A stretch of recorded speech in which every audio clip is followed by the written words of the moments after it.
विधानसभा अध्यक्ष डॉक्टर चरणदास महंत ने किया ध्वजारोहण। हाई स्कूल मैदान पर ली परेड की सलामी। जी हां, जांजगीर चंपा जिले में गणतंत्र दिवस के समारोह का आयोजन जिला मुख्यालय जांजगीर के हाई स्कूल मैदान पर आयोजित हुआ। इस अवसर पर छत्तीसगढ़ विधानसभा अध्यक्ष डॉक्टर चरणदास महंत ने ध्वजारोहण कर परेड की सलामी ली। ध्वजारोहण के पश्चात विधानसभा अध्यक्ष ने अपने संदेश का वाचन किया। वहीं कलेक्टर यशवंत कुमार ने मुख्यमंत्री के संदेश का वाचन किया। समारोह के दौरान शहीदों के परिजनों सहित कोरोना वायरस का सम्मान मुख्य अतिथि के द्वारा किया गया।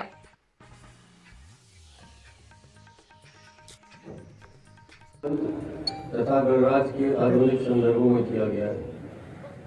हमारे यहाँ वैशाली, कपिलवस्तु और मिथिला जैसे अनेक गणतंत्र अस्तित्व में थे। इस कारण भारत को वास्तव में गणतंत्र का जनक कहा जा सकता है। आज के दिन हम सबका संकल्प होना चाहिए कि हमारे प्रयासों और योगदान से हमारा यह गणतंत्र निरंतर मजबूत हो। पिछले वर्ष मार्च से लेकर अब तक विश्व और हमारा देश कोरोना महामारी कोविड-19 के संक्रमण से प्रभावित रहा। इस त्रासदी से प्रदेश और देश में अनेक लोगों ने पारिवारिक वेदना को सहा है। मैं इस अवसर पर सभी प्रभावित परिवारों के प्रति हृदय से संवेदना व्यक्त करता हूँ। इन प्रतिकूल परिस्थितियों के बीच अब सुखद सूचना भी है कि हमारे देश और प्रदेश में कोविड वैक्सीनेशन आरंभ हो गया है। कोविड वैक्सीनेशन के इस अभियान के संदर्भ में आपके माध्यम से प्रदेश के नागरिकों से मेरा यह अनुरोध है कि इस अभियान को पूर्ण करने में सहयोग प्रदान करें, धैर्य बनाए रखें और हमारे जीवन में धैर्य और धीरज का क्या महत्व है, इस बात को पूज्य कबीर जी ने भी उल्लेख किया है। धीरे धीरे रे मना, धीरे सब कुछ होए, माली सींचे सौ घड़ा, ऋतु आए फल होए।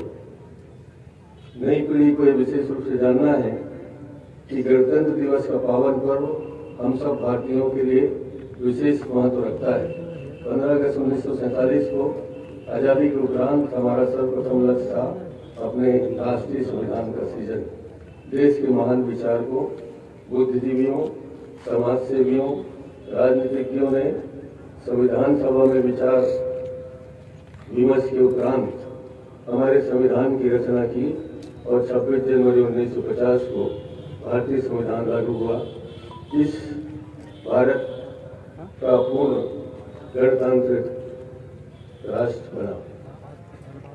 देश को संविधान को सौंपते समय संविधान सभा इस बात को लेकर एकमत थी कि आने वाले भारत में बहुत सी परंपराएं हैं जिनसे हमें परंपराओं से स्थापित है। संविधान सभा चाहती है कि आने वाली पीढ़ियां ये सामर्थ्य दिखाए कि नई परंपराओं को अपने साथ जोड़ती चले। हमें अपने संविधान के शिल्पियों की भावना का ध्यान रखना है।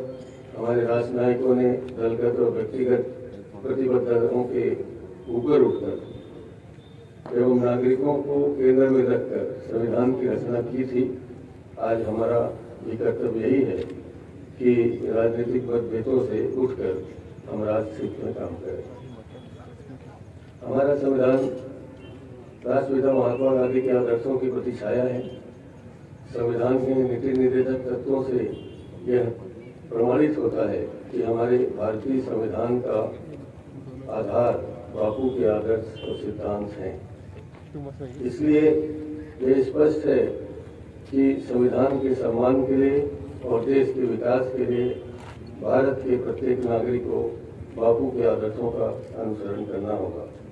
इस विषय पर भूतपूर्व प्रधानमंत्री श्रीमती इंदिरा गांधी ने कहा था कि देश के विकास के लिए हमको एकता, दृढ़ता और उत्साह के साथ अपने कर्तव्यों को पूरा करना है। हमें बापू की क्रांतिकारी शिक्षाएं और पंडित जवाहरलाल नेहरू के वैज्ञानिक समाजवाद को अपनाना होगा। हमें स्मरण रखना होगा डॉक्टर राजेंद्र प्रसाद जी का, संविधान निर्माता दादा बाबा साहेब अम्बेडकर के सम्मानमूलक समाज निर्माण के सिद्धांत को, जिनकी बुनियाद पर हमारा यह लक्ष्य खड़ा है। आज राष्ट्रीय पर्व के गणतंत्र दिवस के अवसर पर मैं अपने राष्ट्रीय महापुरुषों को स्मरण करने का उद्देश्य यही है कि हम उनके आदर्शों और सिद्धांतों से प्रेरणा लेकर देश को मजबूत बनाने में अपना व्यक्तिगत योगदान दें। प्रदेश में यशस्वी मुख्यमंत्री माननीय श्री भूपेश बघेल जी और उनकी सरकार की मैं इस बात पे प्रशंसा करता हूं कि सरकार ने गढ़बो नवा छत्तीसगढ़ को सिर्फ एक नारे तक सीमित नहीं रखा, बल्कि इसे एक संकल्प के रूप में अपने कार्य व्यवहार में शामिल किया है। विभिन्न लोक कल्याणकारी योजनाओं के सफल क्रियान्वयन से इस संकल्प को और भी मजबूती मिली है। राज्य में राजीव किसान न्याय योजना, गोधन न्याय योजना का सुखद प्रभाव राज्य के किसानों के खुशहाल चेहरों पर पड़ा जा सकता है। इस योजना के सफल क्रियान्वयन से देश में पंचायती राज और कंप्यूटर क्रांति के जनक आधुनिक भारत के शिल्पी स्वर्गीय श्री राजीव गांधी के ग्राम विकास और जन कल्याण के संकल्प को छत्तीसगढ़ में व्यवहारिक रूप से पूर्ण करने की जो सफलता हासिल की है, उसके लिए राज्य सरकार बधाई का पात्र है। गणतंत्र दिवस के आजादी की लड़ाई को जुनून में बदलने वाले अनेक अमर शहीदों के साथ इसे निर्णायक मुकाम पर पहुंचाने वाले राष्ट्रपिता महात्मा गांधी, पंडित जवाहरलाल नेहरू, मौलाना अबुल कलाम आजाद, उस दौर के सभी नायकों और भारत माता के गुमनाम सिपाहियों को मैं सादर नमन करता हूँ। आजाद देश को अपना भाग्य विधाता बनाने का अवसर हमारे महान संविधान ने दिया, जिसे बनाने वाली संविधान सभा के अध्यक्ष डॉक्टर राजेंद्र प्रसाद और प्रारूपण समिति के सभापति बाबा साहब डॉक्टर भीमराव अंबेडकर थे। उनके साथ ही देश के विभिन्न क्षेत्रों के विचारकों और कानूनविदों ने संविधान सभा तथा विभिन्न समितियों के सदस्य के रूप में ऐतिहासिक भूमिका निभाई थी। इनमें हमारे छत्तीसगढ़ के कानूनविद भी शामिल थे। आज मैं उन सबको नमन करता हूँ। हमारे संविधान की सबसे बड़ी बात यह है कि इसे हम भारत के लोगों ने स्वयं बनाया और स्वयं को आत्मार्पित किया है। इस अवसर पर डॉक्टर अंबेडकर ने कहा था, मैं महसूस करता हूँ कि संविधान चाहे कितना भी अच्छा क्यों न हो, यदि वे लोग जिन्हें संविधान को अमल में लाने का काम सौंपा जाए खराब निकले तो निश्चित रूप से संविधान भी खराब सिद्ध होगा। डॉक्टर राजेंद्र प्रसाद ने कहा था, हमें सांप्रदायिक अंतर है, जातिगत अंतर है, भाषागत अंतर है, प्रांतीय अंतर है। इसके लिए दृढ़ चरित्र वाले लोगों की, दूरदर्शी लोगों की, ऐसे लोगों की जरूरत है जो छोटे छोटे समूहों तथा क्षेत्रों के लिए देश के व्यापक हितों का बलिदान न दें और उन पूर्वाग्रहों से ऊपर उठ सके जो इन अंतरों के कारण उत्पन्न होते हैं। हम केवल यही आशा कर सकते हैं कि देश में ऐसे लोग प्रचुर संख्या में सामने आएंगे। आज यह अवसर है कि हम अपने संविधान निर्माताओं की चिंता को साझा करें, आपस में विचार विमर्श करें, संविधान के आधार पर देश चले, संविधान निर्माताओं की भावनाओं का सम्मान हो और हमारे संसदीय लोकतंत्र की गौरवशाली परंपराओं का मान कायम रहे। इस दिशा में मजबूती से चलने का संकल्प लेना भी इस वक्त की एक बड़ी जरूरत है।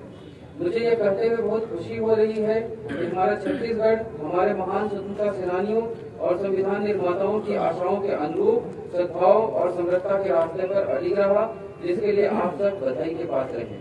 भाइयों और बहनों, हमारी सबसे पहली प्राथमिकता अनुसूचित जनजाति व अनुसूचित जाति बहुल अंचल तथा ग्रामीण जनता है, जिन्हें विकसित स्थानों एवं लोगों में बराबरी में लाने के लिए विशेष जतन की जरूरत है। जब हम संविधान के प्रावधानों पर चिंतन मनन करते हैं, अवसरों की बराबरी की बात करते हैं, न्याय की बात करते हैं, व्यक्ति की गरिमा की बात करते हैं, तो हमारी आंखों के सामने उसी तबके के चेहरे अधिक नजर आते हैं जो बुनियादी सुविधाओं से वंचित रह गए।